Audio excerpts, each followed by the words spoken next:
Stop scrolling. Before you dismiss that old 20-cent piece, take a close look at this specific Australian coin from 1981. What if a tiny, almost invisible flaw on one of its claws could transform a piece of pocket change into a piece of numismatic gold? This coin holds a secret story of industrial action, international minting, and a unique error variety sought by collectors globally. Stay tuned, because I'm going to reveal the fascinating history, the specific hidden mark to look for, and the surprisingly high value of this extraordinary coin. I will also show you exactly how to sell this prized possession if you find one in your collection. But first, let's dive deep into the remarkable journey of the 1981 20-cent piece.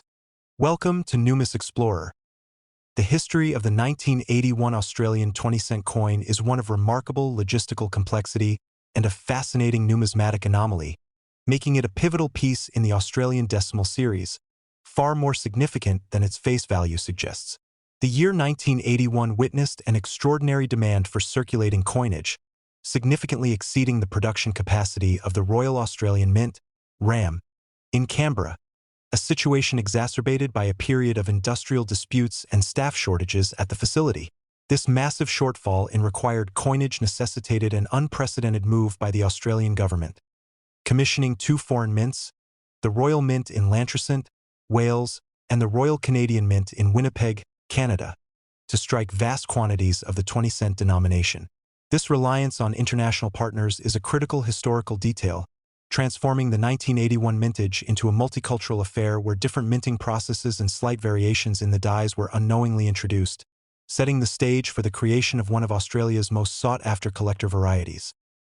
The sheer volume of coinage produced in 1981 is staggering, with over 165 million 20-cent coins struck across the three facilities combined.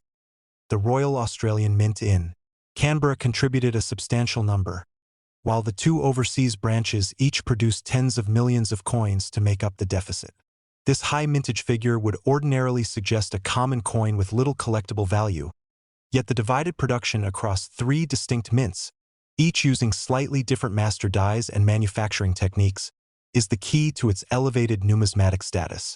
Although none of the coins bore a specific mint mark to indicate its place of striking, the minute differences in the dies, particularly those used by the Royal Canadian Mint, resulted in subtle but permanent characteristics that collectors now use to differentiate the origins of the coins. This global manufacturing effort provides a tangible link to a specific economic and industrial period in Australia's history, where the nation had to look beyond its borders to meet the demands of a rapidly expanding modern economy and population. A truly international chapter in the history of Australian currency. The obverse of the 1981 20-cent coin features the second official portrait of Queen Elizabeth II, commonly known as the Arnold Machin effigy, which had been in use since the commencement of decimal currency in 1966. This particular portrait depicts a youthful, elegant monarch, crowned with the girls of Great Britain and Ireland tiara, and is encircled by the legend Elizabeth II Australia 1981. While the primary design remained consistent across all three mints, meticulous numismatists have noted subtle distinctions in the treatment of the effigy and the lettering between the coins struck in Canberra, Wales, and Canada. For instance, the Canadian-struck coins are often associated with what collectors term scalloped or curve-based lettering on the obverse legend, where the base of the letters near the rim is slightly curved, a testament to the distinct die preparation methods used in Winnipeg. These minor, almost imperceptible differences are the bread and butter of variety collecting, allowing specialists to attribute coins to a specific mint, even without an official mint mark, underscoring the depth of detail required in modern numismatic research and classification. The reverse design, created by the masterful Australian artist and silversmith Stuart Devlin, features the iconic and dynamic representation of the platypus, or Ornithorhynchus anatinus, swimming in water, with the large denomination numeral 20 positioned above the creature's head. Devlin's design, celebrated for its artistic merit and successful translation to coinage, has remained the standard reverse for the 20-cent piece since its introduction in 1966. However, it is on the reverse of the 1981 issue where the most significant and value-defining variety is found, the famous 3.5 claws error. This rare variety, almost exclusively found on coins struck by the Royal Canadian Mint, is distinguished by the fact that the left forepaw of the platypus, which is located directly beneath the numeral 20, appears to be missing half of its outermost claw. This tiny, seemingly accidental flaw in the die became the unofficial yet crucial mint mark for the Canadian-produced coins, turning a mass-produced item into a genuine collector's prize and demonstrating how a simple manufacturing anomaly can entirely redefine a coin's market desirability and historical importance within the collecting community. The Coin Selling Guide, a mid-video essential for those who believe they have found this highly sought-after 1981 20-cent variety and are looking to sell it. A structured approach is essential to maximize your return. The most important rule to remember when dealing with a potentially valuable coin is this: do not attempt to clean it. Any cleaning, whether chemical or abrasive, will instantly devalue the coin by stripping away its original surface and patina, a non-negotiable factor for serious collectors. First, you must confirm the 3½ claws variety by closely examining the platypus's left forepaw. Use a magnifying glass to check if the far right claw is noticeably shorter or incomplete compared to the others. Once confirmed, consider having the coin professionally graded by a recognized third-party service like PCGS or NGC.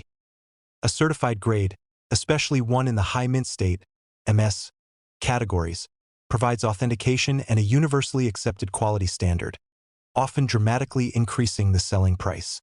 Finally, for selling, reputable Australian or international numismatic auction houses and specialized online coin platforms are the best routes, as they attract the dedicated collectors willing to pay a premium for this unique and historically significant piece.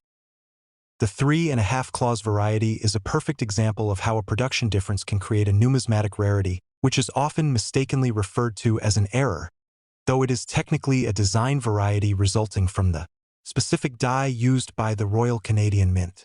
The Canadian dies, which were prepared and hubbed differently from those used at the RAM and the Royal Mint, imprinted this distinctive, incomplete claw onto the millions of coins they struck for Australia, effectively leaving a subtle, coded signature on their work. While the two other mints produced coins with the standard 4 visible claws, the Canadian variety offers a distinct point of differentiation that appeals to collectors who specialize in minting history and varieties. Due to the high mintage of all 1981 coins, finding the standard issue is common, but identifying a clear, well-struck 3½ claws coin in an uncirculated condition is considerably more difficult, and it is these top-grade examples that command the significant prices on the collector market, underpinning the exciting chase for this specific variety. The market value of the 1981 20-cent coin is highly stratified based on the variety and its condition. A standard 1981 coin in typical circulated condition carries little more than its face value due to the enormous overall mintage, but an uncirculated example of the standard strike will be worth a moderate premium. The true jump in value occurs when a collector finds and identifies the highly coveted 3½ claws variety, particularly when it is in a pristine, uncirculated state, often selling for hundreds of dollars depending on the certified grade. This significant premium is driven by the variety's fascinating backstory, its status as an unofficial mint mark for a foreign-struck Australian coin, and the relatively lower population of high-grade examples that survived circulation.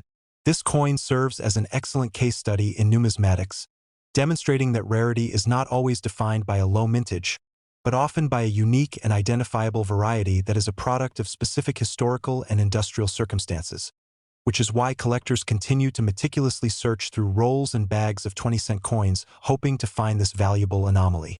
The legacy of the 1981 20-cent coin is firmly established within Australian numismatic lore, serving as one of the most famous and accessible varieties for collectors worldwide, second only to the 1966 Wavy 2 variety.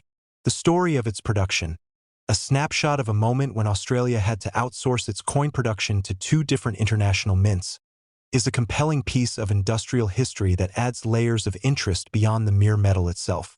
The persistence of the platypus design, a symbol of unique Australian fauna, throughout this period of production disruption only reinforces its status as a constant cultural icon on the nation's currency. For any collector focusing on Australian decimal coins, obtaining a certified, high-grade example of the 3½ claws variety is considered a major achievement, confirming its status as a key variety.